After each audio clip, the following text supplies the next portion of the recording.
اللهم صل على سيدنا محمد وعلى آله وصحابه وسلم.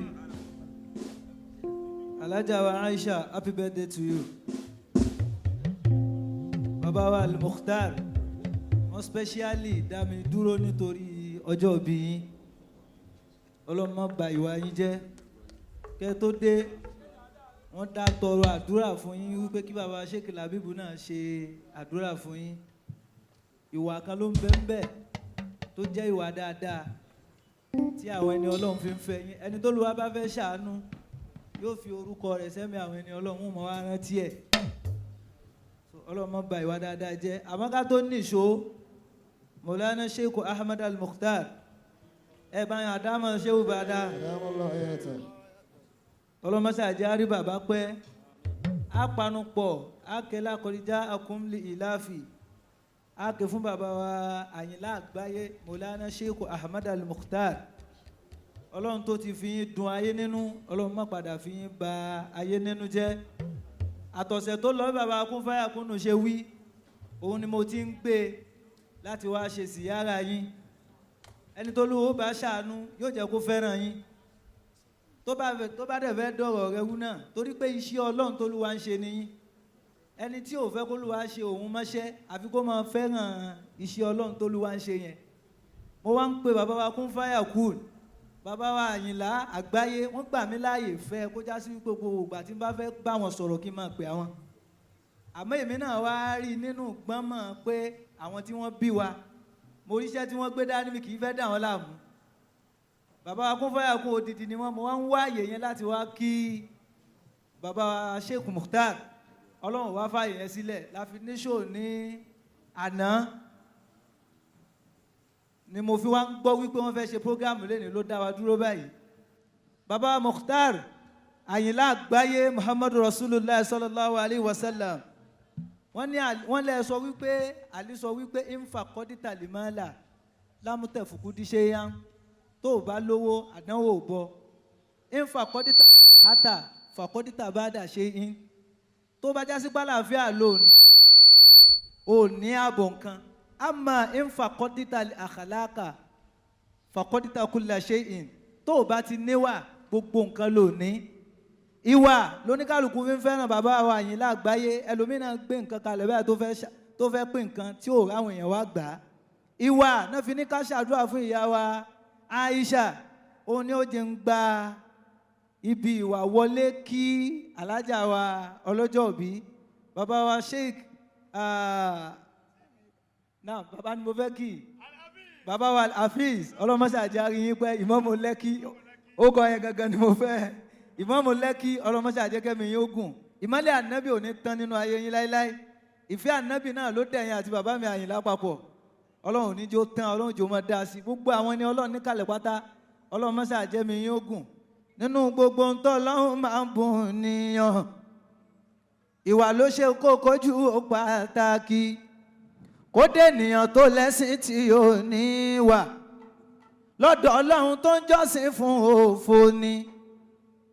Torí béèyàn bá níwà tí ò lẹ́wà lójú aráyé àfáyín kò dáa ju egbin. Bóbìnrin bá lóun lẹ́wà láì níwà, èmi ò lè mú mángòrò tó kàn lẹ́yìn. Ìwà yìí ṣàlọ́lọ́run fa ìṣàtù ló fi dàyàn fi Ọlọ́run àti fààyè lára yẹn náà ń bá ẹ sọ tètè gbọ́. Bọ́n ní ó fi wà ṣàyè kí o lè jèrè ní. Ìwà máa ń gbéni láti ilẹ̀ gòkè kíá. Ẹni tí ga tí ó níwà ó tún lè jábọ́. Ìwà máa ń sọ kò jẹ́ nǹkan di nǹkan àpàràjẹ́ ń gbọ́rọ̀. Sọ̀ṣọ́ ọmọnìyàn kan wà tó tún jù wá lọ. Tó bá ti ń kọyán ìwà àfàbòbò, ìwà la ó fi rí ayé àtọ̀run. Aisha, níbo ni wọ́n gbé yan rí tọ̀dọ̀ ẹ? Aisha, níbo ni wọ́n gbé yan rí tọ̀dọ̀ ẹ? Tó fi wá dára tó sùn wọ́n dire. Mi ò wẹjú ṣùgbọ́n dé mo mọ̀ dájú wípé orí owó ọlá ló yàn wáyé. ajá Aisha mo bá ẹ yọ̀ gan ni o bọ́bọ̀ ló ń bá ẹ gbọ́rọ̀ ẹ káyéré ẹ bá ń kìnà náà Aisha èèyàn amádàmú Kútàrò aya Àyìndé Musiliu MC kí ẹ láṣẹ pẹ́ ẹ bá ń darí ẹ wá fẹ́gbìn nínú obìnrin Aisha tu ẹ wá ọlọ́run fún un nìkan ẹ bá ń darí ẹ wá fẹ́gbìn nínú obìnrin Aisha tu ẹ wá ọlọ́run tún fi wà kún máa kọrin fún ẹ Aisha tu orí awú a máa lùlù fún ẹ Aisha tu a tún máa jíjọ pẹ́ torí palálù báríkà ẹ̀dá ló jẹ́ o ayọ̀lá ó fẹ́ níyọ̀ tóró tọpẹ́ Aisha ṣẹ́yànlá ó pè ẹ́ ní àbángẹ́lì ní káwí ẹwà tọ́lọ́hún fún ẹ pọ̀ lápọ̀jù Aisha báwo la ó ṣe ròyìn ẹ kò yá mọ̀ dá àwíyé àbí kí n pé wọlé wa tó máa dàmọ́ máa ń ní ọ̀kín láyé ń sọ pé ó rẹwà bó ṣe rẹwà Aisha ó gbọ́ lọ́hùn tó bí ọba tó ṣẹ̀dá ẹ̀ tó pé ẹni tí ó ní ẹ ò ní nǹkan kan ẹni tí ó ní ẹ ò ní nǹkan kan iṣẹ́ ọlọ́run lára ẹ ló pé sí o ọlọ́run dákun má padà láéláé Aisha kí ló ṣe fọ́lọ́run tó fi dá ẹ lọ́lá kí ló ṣe fọ́lọ́run tó fi dá ẹ lọ́lá IMC kí ló ṣe fọ́lọ́run tó fi dá ẹ lọ́lá kí ló ṣe fọ́lọ́run tó fi dá ẹ lọ́lá aya Àyìndé Olúọmọ kí ló ṣe fọ́lọ́run tó fi dá ẹ lọ́lá kí ló ṣe fọ́lọ́run tó fi dá ẹ lọ́lá kí lẹ pa Aisha ṣe ẹ̀ṣẹ̀ wo lẹ pa Aisha ṣe ẹ̀ṣẹ̀ wo lẹ pa Aisha ṣe o tẹ́ fi ń ṣe tẹ́ ń ṣe tánàdì ògo tẹ́ fi ń lòlò kókó.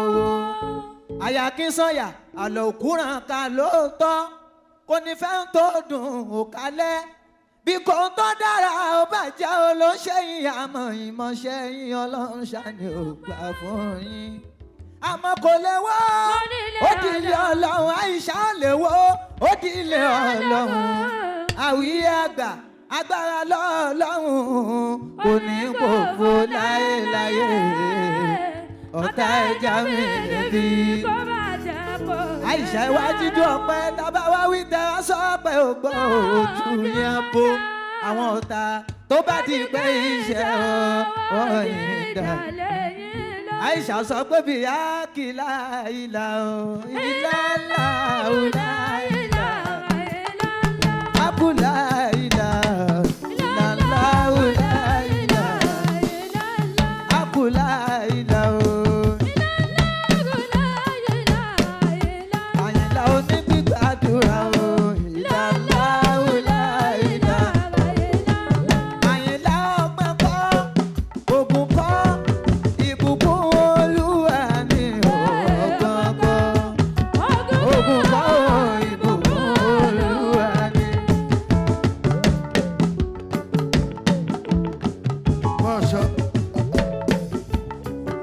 جزاكم الله خيرا. الحاج أحمد Awiyagba ọmọ àwọn ẹni Ọlọ́run bàbá ní àfa wà nínú akọni níjọ́ mi akọni náà wà nínú àfa àwọn eléyìí àfa ni wọ́n ibi tá ti ń jíṣẹ́ ti wọn níbi orin ni Ọlọ́run ní jẹ́ ẹ̀sìn kọ́ láíláí ọlá àṣẹ àtagbára Ọlọ́run nísìnyí báyìí Maulana Sheikh Alhaji Ahmad Al-Mukhtar ẹ̀yin onílù ẹ farabalẹ̀ bàbá máa ṣe lẹ́kṣọ̀ fún wa nǹkan méjì mẹ́ta ó ní bàbá ò lè má ṣe tẹ́ ẹ̀ bá ti jẹ́ kí bàbá ó ṣe kò ń ṣe sí ẹ̀ lè má jẹ́ kí bàbá ó sọ̀rọ̀ Ọlọ́run kọ́dà tẹ́ ẹ̀ bá kí bàbá ó ṣe wáàsí bàbá máa jáná sí tó bá jẹ́ pé ọ̀rọ̀ Ọlọ́run ẹ lè má jẹ́ kí bàbá ó náwó ẹ bá ti fẹ́ dá ọ̀rọ̀ owó lẹ̀ a máa ń bẹ lọ́ọ̀ ni ṣètìlí nísìnyí bàbá wa ṣe ó Labib láàrin ìṣẹ́jú kan gbàù òmùra ti sáré jábọ́ àwọn bàbá kan ṣe skiti kan lórí Instagram wọ́n lẹ́nìkan máa ń pọ̀ owó níjọ́ tí mo wá ń wo skiti yẹn bàbá gbogbo ilẹ̀ bá ti wò ó bàbá yẹn ara báyìí ni tó bá ti pa lọ́wọ́ báyìí pa ara yẹn máa da owó alátimárí nìyí lórí fóònù rẹ̀ ó tún bá lọ́wọ́ ó di pàun ó tún ní 200,000 lórí fóònù rẹ̀ ó wá gbé àràrá yẹn ó wá sùúrù gudu ó wá lọ gbé sí inú ilé ọjọ́ tí mo wá ń wo skiti yẹn bàbá yẹn nígbà tó bá ó kàn kí ni o my friend pound fóònù ríngì 100,000 ó tún bá lọ́wọ́ 200,000 lọ́jọ́ yẹn tó ń ṣe ń ṣe lọ́wọ́ ìmáàmù Lẹ́kì èmi wọn rántí bàbá